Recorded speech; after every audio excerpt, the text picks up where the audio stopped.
यंदा गुढीपाडव्याचं करूया स्वागत जोरात, आणूया नवीन Hyundai कार घरात। सोनेरी पावलांनी करूया शुभ मुहूर्ताची सुरुवात। खरेदी करा Hyundai Santro आणि Hyundai Grand i10 आणि मिळवा सुनिश्चित 3 ग्रॅम गोल्ड कॉइन। सोबतच Santro वर 31,000 पर्यंतचे व Grand i10 वर 95,000 पर्यंतचे स्पेशल बेनिफिट्स। त्वरा करा, आज जवळ Hyundai शोरूमला भेट द्या। अति लागू।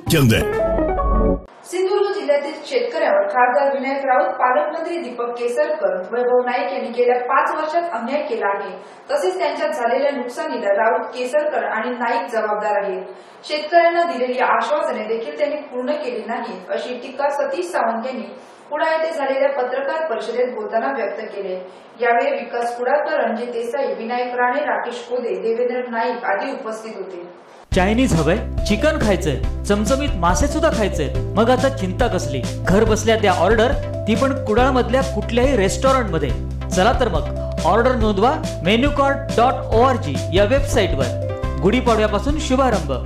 महाराष्ट्राचे माजी मुख्यमंत्री सन्माननीय नारायणरावजी राणे आणि स्वाभिमान पक्षाचे संस्थापक अध्यक्ष यांचा 67वा वाढदिवस उद्या माणगाव तिथा येथे महाराष्ट्र स्वाभिमान पक्षाच्या वतीने, त्यांचे मित्रमंडळी, त्यांच्या वतीने उद्या माणगाव तिथा येथे 5 वाजता वाढदिवसाचा कार्यक्रम आणि जाहीर सभेचं आयोजन करण्यात आलेलं आहे। याला महाराष्ट्र स्वाभिमान पक्षाच्या संस्था पदाधिकाऱ्यांनी, सर्व हितचिंतकांनी या कार्यक्रमाला उपस्थित राहून त्या ठिकाणी सन्माननीय राणे साहेबांना शुभेच्छा त्यांना त्या कार्यक्रमाला देता येतील, अशी आज महाराष्ट्र स्वाभिमान पक्षाच्या वतीने मी सर्वांना विनंती करत आहे। सिंधुदुर्ग जिल्ह्यातील शेतकऱ्यांवरती या लोकसभा मतदारसंघाचे खासदार विनायक राऊत, पालकमंत्री दीपक केसरकर, कुडाळ मालवणचे आमदार वैभव नाईक यांनी ह्या 5 वर्षामध्ये शेतकऱ्यांवरती अन्याय करण्याचं काम केलेलं आहे। शेतकऱ्यांना जी काही शिवसेनेचे पक्षप्रमुख उद्धव ठाकरे यांनी कर्जमाफी देण्याबद्दलचं आश्वासन दिलेलं होतं,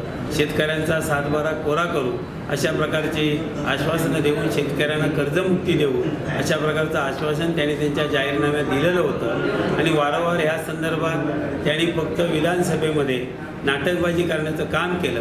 पण आज 5 वर्षामध्ये ह्या महाराष्ट्रातील, त्यासोबत सिंधुदुर्ग जिल्ह्यातील शेतकऱ्यांचा 7/12 कोरा केलेला नाही आहे किंवा ह्या शेतकऱ्यांना कर्जमुक्त केलेलं नाही आहे। आज जी काही शेतकऱ्यांना शासनाकडनं जी कर्जमाफी मिळालेली आहे, यामध्ये सिंधुदुर्ग जिल्हा बँकेच्या अधिकाऱ्यांनी जी काही त्यांची लागणारी रजिस्ट्रेशनसाठीची मेहनत जिल्हा बँकेच्या अधिकारी कर्मचाऱ्यांनी घेतल्यामुळे आज 34 कोटीची कर्जमाफी सिंधुदुर्ग जिल्ह्यातील शेतकऱ्यांना झालेली आहे। विशेषतः खावटी कर्जाबद्दल सुद्धा सन्माननीय खासदार नारायणरावजी राणे यांच्या नेतृत्वाखाली वर्षा निवासस्थानी मुख्यमंत्र्यांची भेट घेतल्यानंतर खावटी कर्ज सिंधुदुर्ग जिल्ह्यातील शेतकऱ्यांचा माफी करण्याच्या संदर्भात निर्णय झाला आणि तो सुद्धा या ठिकाणी सन्माननीय राणेसाहेब, जिल्हा बँकेच्या संचालक मंडळाने प्रयत्न केलेला आहे। यामध्ये शिवसेनेचे आमदार, खासदार, पालकमंत्र्यांनी शेतकऱ्यांना कर्जमुक्ती मिळण्यासाठी कोणत्याही प्रकारचे प्रयत्न सिंधुदुर्ग जिल्ह्यातील शेतकऱ्यांना केलेले नाही आहेत। सिंधुदुर्ग जिल्ह्यातील भात उत्पादक शेतकऱ्यांना आज या ठिकाणी त्यांची जी शासनामार्फत भात खरेदी केली जाते, हे जवळजवळ 24,000 क्विंटल भाताची खरेदी आज जिल्ह्यामध्ये झालेली आहे। पण 24,000 क्विंटलची आज उचल मार्केटिंग फेडरेशनकडनं म्हणजे महाराष्ट्र शासनाकडनं न झाल्यामुळे आज असलेली उर्वरित भाताची खरेदी होत नाही आहे आणि म्हणून खरीपामध्ये जी काय भात या ठिकाणी शेतकऱ्यांचं तयार झालेलं होतं, साधारण 25,000 क्विंटल आज भात शेतकऱ्यांकडे पडून राहिलेला आहे आणि म्हणून या एप्रिलमध्ये त्या भाताची खरेदी झाली तर शेतकऱ्यांना क्विंटलला मिळणारा 500 रुपयाचं बोनसचं नुकसान आज शेतकऱ्यांचं झालेलं आहे।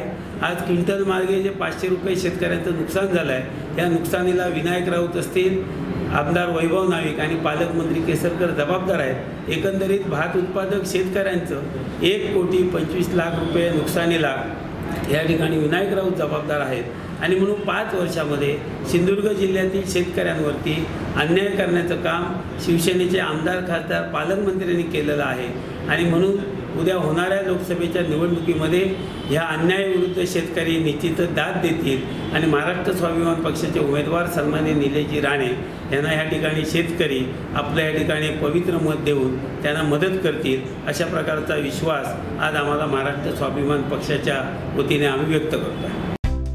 असे आणखी व्हिडिओ पाहण्यासाठी कोकण नावचं YouTube चॅनल सबस्क्राईब करा, बेल बटन दाबा, ताज्या घडामोडींसाठी लॉग इन करा kokannav.com